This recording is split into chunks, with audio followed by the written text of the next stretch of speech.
मुल्क भर में सर्दी की शिद्दत बरकरार। मुल्क के बेशतर इलाकों में आज मौसम सर्द और पहाड़ी इलाकों में बर्फबारी का इम्कान। कश्मीर में मतला जुज़वी अबरालूद और बारिश की तवक्को। मुल्क के मैदानी इलाकों में धुंध का रात। मोटरवेज मुख्तलिफ मकामात से बंद। मोटरवे M1 पेशावर से बुरहान तक धुंध की वजह से बंद। मोटरवे M4 शोरकोट से मुल्तान और मोटरवे M5 मुल्तान से रोहड़ी तक बंद कर दी गई।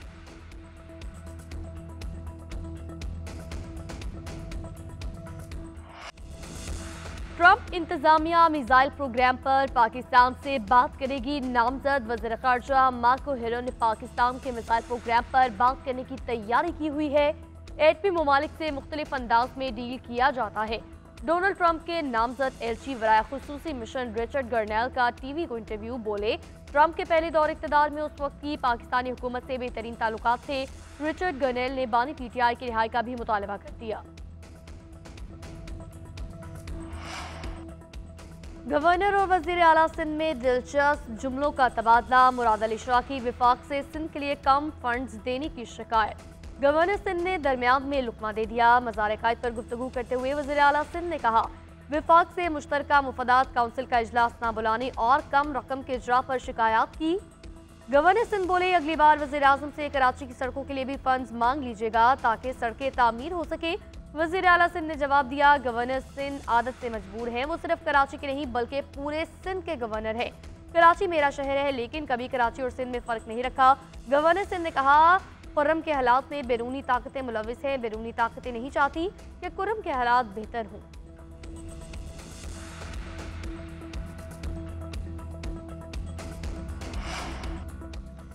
पारा चिनार में धरने का 7वां रोज। 2.5 माह से रास्तों की बंदिश के खिलाफ एहतजाज। शहरी खुराक और इलाज समेत बुनियादी सहूलियात से महरूम। अद्वियात न मिलने से मुतादिद बच्चों की अमवात। इलाके में क़याम अमन के लिए ग्रैंड जरगा कुर्रम पहुंच गया। आज से मुज़ाकरात का आगाज करेगा।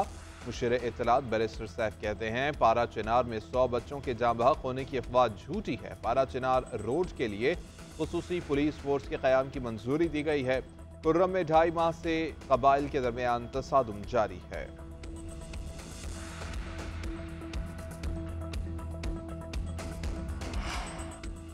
वज़ीर दिफा ख्वाजा आसिफ का कहना है कि ऑपरेशन गोल्डस्मिथ के रिक्रूट बानी PTI के लिए पाकिस्तान के मफादात के खिलाफ मुहिम चला रहे हैं।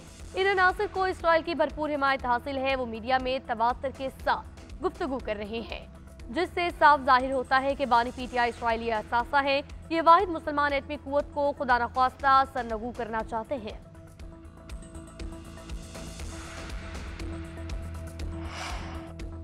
बानी की रिहाई के लिए बात करने वालों का शुक्रिया अदा करते हैं। अमरीका तारीखी तौर पर हमारा पार्टनर मुल्क है।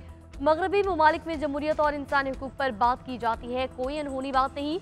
दुनिया हमारी तायद कर रही है। तहरीक इंसाफ किसी का मुंह बंद नहीं कर सकती, ना ही रोक सकती है। तर्जुमान तहरीक इंसाफ शेख वकास अकरम का बयान। कहा, नून लीग के पास साजिशी बयानी और कहानियां सुनाने के सिवा कुछ नहीं। अवाम के कटहरे में नून लीग को जवाब देना पड़ेगा। चेयरमैन PTI बैरिस्टर गौहर कहते हैं, बानी PTI की रिहाई के लिए कोशिश करने वालों का शुक्रिया अदा करते हैं। बानी PTI की आज़ादी पाकिस्तान के आईन और कानून के मुताबिक होगी। तहरीक इंसाफ किसी भी मुल्क की मदद की ख्वाहिशमंद नहीं।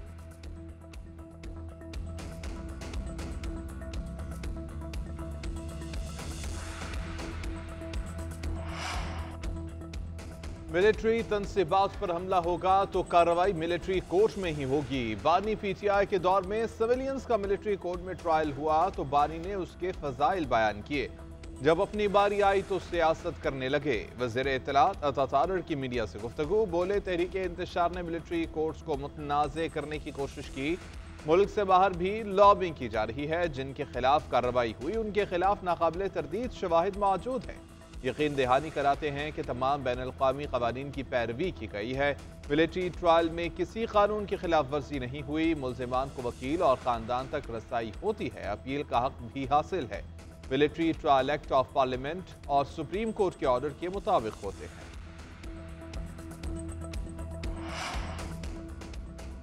विफाकी हुकूमत का मदारिस रजिस्ट्रेशन से मुतालिक सदारती ऑर्डिनेंस लाने का फैसला। सदर मुमलिकत आसिफ जरदारी मुशावरत मुकम्मल होने के बाद ऑर्डिनेंस जारी करेंगे। फैसला वज़ीर आज़म की मौलाना और सदर से मुलाकातों के बाद किया गया। ऑर्डिनेंस से मुतालिक JUI और दीगर स्टेक होल्डर्स ने इत्तफाक किया। नए ऑर्डिनेंस में डायरेक्टोरेट जनरल मजहबी तालीम और सोसाइटी रजिस्ट्रेशन तरमीमी एक्ट के तहत मदारिस को कानूनी तहफ़्फ़ुज़ फराहम किया जाएगा।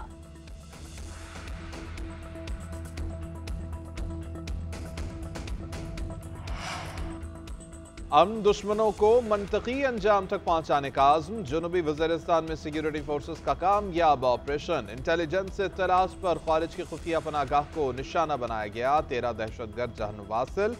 ISPR के मुताबिक हलाक दहशतगर्द सिक्योरिटी फोर्सेस के खिलाफ दहशतगर्दी की मुताद्दिद वारदातों में मुलव्विस थे। आम शहरियों की कत्लो गारत में भी मुलव्विस थे। तर्जुमान पाक फौज की जानिब से जारी बयान में मजीद कहा गया है कि पाकिस्तान की सिक्योरिटी फोर्सेस मुल्क से दहशतगर्दी के नासूर को खत्म करने के लिए पुरअज़्म है। सदर मुमलिकत, वज़ीर आज़म और वज़ीर दाखिला का कामयाब कार्रवाई पर फोर्सेस को खिराज तहसीन। मुल्क से फितना खारिज के मुकम्मल खात्मे के अज़्म का इयादा। गवर्नर और वज़ीर आला सिंध में दिलचस्प जुमलों का तबादला। मुराद अली इशराकी विफाक से सिंध के लिए कम फंड्स देने की शिकायत। गवर्नर सिंध ने दरमियान में लुकमा दे दिया। मज़ार कायद पर गुफ्तगू करते हुए वज़ीर आला सिंध ने कहा, विफाक से मुश्तरका मुफादात काउंसिल का इजलास न बुलाने और कम रकम के इजरा पर शिकायत की। गवर्नर सिंध बोले, अगली बार वज़ीर आज़म से कराची की सड़कों के लिए भी फंड्स मांग लीजिएगा ताकि सड़कें तामीर हो सके। वज़ीर आला सिंध ने जवाब दिया, गवर्नर सिंध आदत से मजबूर है। वो सिर्फ कराची के नहीं बल्कि पूरे सिंध के गवर्नर है। कराची मेरा शहर है, लेकिन कभी कराची और सिंध में फ़र्क नहीं रखा। गवर्नर सिंध ने कहा, कुर्रम के हालात में बैरूनी ताकतें मुलविस हैं। बैरूनी ताकतें नहीं चाहती कि कुर्रम के हालात बेहतर हों।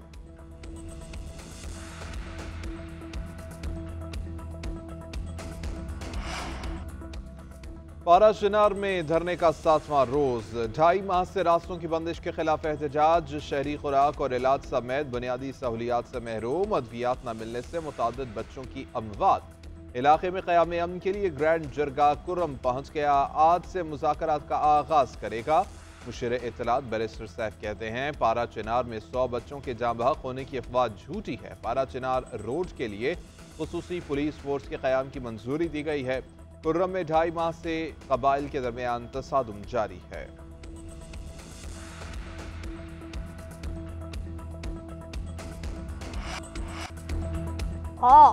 यौम कायद और क्रिसमस के हवाले से लाहौर में खूबसूरत तकरीब। म्यूजिकल शो में चारों सूबों की सकाफत को शानदार अंदाज में पेश किया गया। गुलकार फाखर की परफॉर्मेंस पर शुरका झूमते रहे। सनम मालवी ने आरफाना कलाम पेश करके समा बांध दिया। शफकत अमानत अली ने सुर और लय के साथ क्लासिकल गायकी के दिलकश रंग बिखेरे।